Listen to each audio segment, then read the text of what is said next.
கர்த்தருடைய பரிசுத்த நாமத்திற்கு ஸ்தோத்திரம் உண்டாவதாக. இன்றைய ஜீவ வார்த்தை நிகழ்ச்சியை கேட்டுக்கொண்டிருக்கும் அனைவரையும் கர்த்தருடைய பரிசுத்த நாமத்தினால் வாழ்த்துகிறேன், ஆசீர்வதிக்கிறேன். இன்றைய தின தியானத்திற்கு தேவன் கொடுத்த வேத பகுதி லூக்கா எழுதின சுவிசேஷம், அதில் 1ஆம் அதிகாரம், அதில் 13ஆம் வசனம், 13ஆம் வசனத்தின் முன்பகுதி. லூக்கா 1:13, அதில் முன்பகுதி. தூதன் அவனை நோக்கி, சகரியாவே பயப்படாதே, உன் வேண்டுதல் கேட்கப்பட்டது. இந்த காரியம் எதனால யாருக்கு எந்த நேரத்தில் சொல்லப்பட்டதுன்னு எல்லாத்துக்குமே தெரியும். நேற்று தினம் பார்த்தது போல முடிவோ சம்பூர்ணமாக இருக்கும். ஆரம்பம் அற்பமான ஆரம்பமா இருக்கலாம், நான் முடிவோ சம்பூர்ணமா இருக்கும். நேற்று தினம் பார்த்தோம். இன்றைய தினம் பாருங்க, உன் வேண்டுதல் கேட்கப்பட்டது சகரியாவே. ஒருவேளை இது சகரியாவுக்கு சொல்லப்பட்ட வார்த்தையை நம்ம நினைக்கிறோமா? கிடையாது. இதை கேட்டுக்கொண்டிருக்கும் விசுவாசிகள் அனைவருக்கும் சொல்லப்படுகிற ஒரு வார்த்தை. யார் சொல்றா? தூதன். தூதன் தேவதூதன் ஒருவர் அவர்கிட்ட சொல்றாரு. அப்ப தேவதூதன் அவர்கிட்ட சொல்றாருன்னா, சகரியா ரொம்ப நாளா தேவ சமூகத்துல காத்திருக்கிறார். எனக்கு இந்த காரியம் நடக்கலையே, இதை இன்னும் உள்ள போனீங்கன்னா ஒரு குழந்தை குறித்த ஒரு காரியம் ரொம்ப நாளா நடக்கலையே ஆண்டவரே, ரொம்ப நாளா எனக்கு பிள்ளை இல்லாம இருக்குமே அப்படின்னு கேட்கிறார். ஒருவேளை இது பிள்ளைகளுக்காக மட்டும் கிடையாது, ஒரு நல்ல வேலைக்காக, ஒரு நல்ல கணவன் மனைவிக்குள்ள ஒரு நல்ல துணைக்காக, ஒரு நல்ல காரியங்கள் வீட்டில் நடக்கணுமே அப்படின்னு வெகு நாட்களாக நம்ம தேவ சமூகத்தில் காத்து கொண்டிருக்கிறோம்.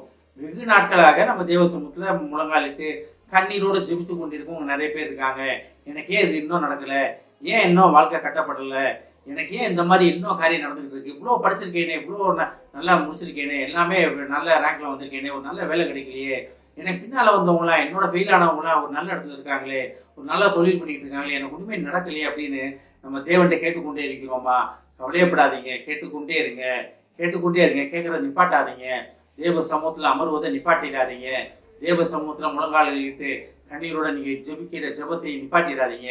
அப்படி நடக்கும்போது தேவன் என்ன சொல்றாரு பாருங்க, உங்கள் வேண்டுதல் கேட்கப்பட்டது, உங்கள் வேண்டுதல் கேட்கப்பட்டது. கேட்கப்பட்டதுன்னு மட்டும் இல்லை, அவர் என்ன அழகா சொல்றாரு பாருங்க. ஒரு குழந்தை, ஒரு பையன் உனக்கு பிறப்பான், அவனுக்கு பேர், அந்த பேர் வைக்கணும் அப்படின்லாம் பின்பகுதியில் பார்க்கலாம். அப்ப தேவன் எல்லாத்தையுமே ரெடி பண்ணி வச்சிருக்காரு. அப்ப பேர் பிறக்கிறதுக்கு முன்னாலே ஒரு பேரிடப்பட்டிருக்கேன் நம்ம பைபிள படிக்கிறோம். அப்ப இந்த யோவான்லாம் அதுதான், பிறக்கிறதுக்கு முன்னாலே பேரிடப்பட்டவங்க தான் அவங்களாம். நீங்களும் நான் அப்படிதான். பிறக்கிறதுக்கு முன்னாலே, உலக தோற்றத்துக்கு முன்னாலே, உலகத்துக்கு வருவதற்கு முன்னாலே பேர் சொல்லி அழைத்த தேவன். எதுக்காக? நம்ம வேண்டுதலை கேட்பதற்காக பேர் சொல்லி அழைத்திருக்கிறார். ஒருவேளை நம்ம போராடிக்கிட்டு இருக்கலாம், ஒரு சின்ன காரியத்தில் இருக்கலாம், பெரிய காரியத்தில் இருக்கலாம், இன்னுமே நடக்கலையே, எனக்கு ஒன்றுமே நடக்க மாட்டேங்குதே, ஒரு நல்ல காரியம் வீட்டில் நடக்கவே மாட்டேங்குது, ஏன் இப்படி? என் மகனுக்கு ஒரு நல்ல மனைவி கிடைக்க மாட்டேன்றாலே, என் மகளுக்கு ஒரு நல்ல கணவன் கிடைக்க மாட்டேன்றாலே, எத்தனையோ வருடம் ஆயிடுச்சு, மகளுக்கு வயசாகிட்டே போதே, மகனுக்கு வயசாகிட்டே போதே, என்னைக்கு தான் அந்த காரியங்கள் நடக்கும் அப்படின்னு அநேக தாய்மார்கள், அநேக தகப்பன்கள் நீங்க கண்ணீரோட நிற்கிறீங்க, தேவ சமூகத்தில் நிற்கிறீங்க. அது உண்மைதான். ஆனா அந்த கண்ணீருக்கு பலன் உண்டு. கண்ணீரை துருத்தியில் வைத்திருக்கிறேன் என்ற தேவன் அந்த கண்ணீருக்கு பலன் தர வல்லவராக இருக்கிறார். ஆனால் தான் சொல்றாரு பாருங்க, உங்கள் வேண்டுதல் கேட்கப்பட்டது. நீங்க தேவனிடத்தில் என்ன கேட்டிருக்கீங்க, எவ்வளவு அது ரொம்ப நாளா கேட்டுக்கொண்டிருக்கிறீங்க, அதை தேவன் உங்களுக்கு அருளை செய்வார். ஒருவேளை கேட்டு கேட்டு கேட்டு கேட்டு கேட்டு ஒரு ஸ்டேஜில் நம்ம அதை மறந்தே கூட போயிருப்போம். இதெல்லாம் நடக்காதுப்பா அப்படின்னு மறந்து கூட போயிருப்போம். அப்பேற்பட்ட சூழ்நிலையில் வந்திருக்கவங்களும் நிறைய பேர் பார்த்துருக்கேன். நிறைய பேரை நான் சந்திச்சிருக்கேன். ஆனால் தேவன் நீங்க ஆரம்பத்தில் கேட்டீங்க பார்த்தீங்களா, மன உருக்கத்தோட அழுது, மன வலியோட, எல்லாம் என்னை கேள்வி பண்றாங்களே, எல்லாம் எனக்கு நீ ஒண்ணும் இல்லை அப்படின்னு விட்டுருக்காங்களே அப்படின்னு நிற்கிறோம் பார்த்தீங்களா, அந்த இடமுள்ள தேவன் அதை மனதில் வைத்திருக்கிறார். தேவன் அதை மறவாத தேவன். நம்மளோட வாயிலிருந்து வர ஒவ்வொரு வார்த்தைக்கும் தேவன் பதில் தர வல்லவராக இருக்கிறார்.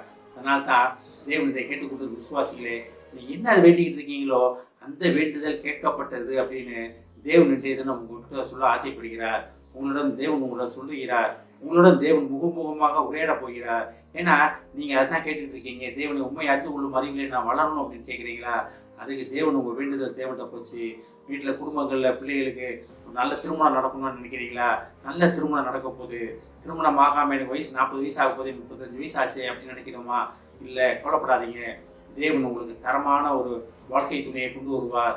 உங்க வாழ்க்கையில நீங்க எது எதெல்லாம் தேவன்கிட்ட கேட்டீங்களோ அது எல்லாமே நிறைவேறும் காலம் நெருங்கிவிட்டது. இதை கேட்டுக்கொண்டிருக்கும் சகோதர சகோதரிகளே, இந்த வருடத்துல உங்கள் வேண்டுதல் அனைத்தையும் மகிமையாக நிறைவாக்க போகிற தேவன் என்ன சொல்றாரு உங்களை நோக்கினா, உங்கள் வேண்டுதல் நான் கேட்டேன், நான் அதை நிறைவேற்றுவேன், நீங்க என்கிட்ட கேட்ட காரியங்களை நான் நிறைவேற்றுவேன். அதான் தேவன்கிட்ட நீங்க ஊக்கமாக்கி ஜெபிங்க. ஊக்கமா கேளுங்க. தேவன் உங்களுக்கு வேண்டுதல்களை நிறைவேற்ற வல்லவராக இருக்கிறார். இது சகரியாக என்று சொல்லப்பட்ட காரியம் கிடையாது. இதை கேட்டுக்கொண்டிருக்கும் ஒவ்வொரு விசுவாசிக்கும் சொல்லப்பட்ட காரியம். கர்த்தரை தான் திருப்பி உங்களை நோக்கி சொல்ற ஒரு காரியம் என்னன்னா, உங்கள் வேண்டுதல், இதை கேட்டுக்கொண்டிருக்கும் விசுவாசிகளே, உங்கள் வேண்டுதல் கேட்கப்பட்டது. ஜெபிப்போம். எங்களை அதிகமான அன்பின் பரலோக பிதாவே, எங்கள் வேண்டுதல் கேட்கப்பட்டது என்று நீ சொன்ன மகா கிருபைக்காக மகிமையான காரியங்கள் ஒரு வாழ்க்கையில நடக்க போவதற்கான நன்றியாக இதை கேட்டுக்கொண்டிருக்கும் விசுவாசிகளை ஆசீர்வதிக்கிறோம் அப்பா. குடும்பங்களை ஆசீர்வதிக்கிறோம் அப்பா. குடும்பத்தில் அநேக தேவைகள் உங்களிடத்தில் கேட்டுக்கொண்டிருக்கிறார் ஆண்டவரே. அனைத்து தேவைகளுக்கான வேண்டுதலும் ஒவ்வொரு சமூகத்தில் வந்துட்டதற்கான நன்றி ஆண்டவரே. ஒரு வேண்டுதலை கேட்ட மகா கிருபைக்கான நன்றி ஆண்டவரே. அது பதிலளிப்பேன் என்று சொல்வதற்கான நன்றி ஆண்டவரே. ஆசீர்வதிக்கிறோம் அப்பா. இயேசுவின் மூலமாக கேட்கிற நல்ல பிதாவே, ஆமென். கர்த்தர் உங்களை ஆசீர்வதிப்பாராக.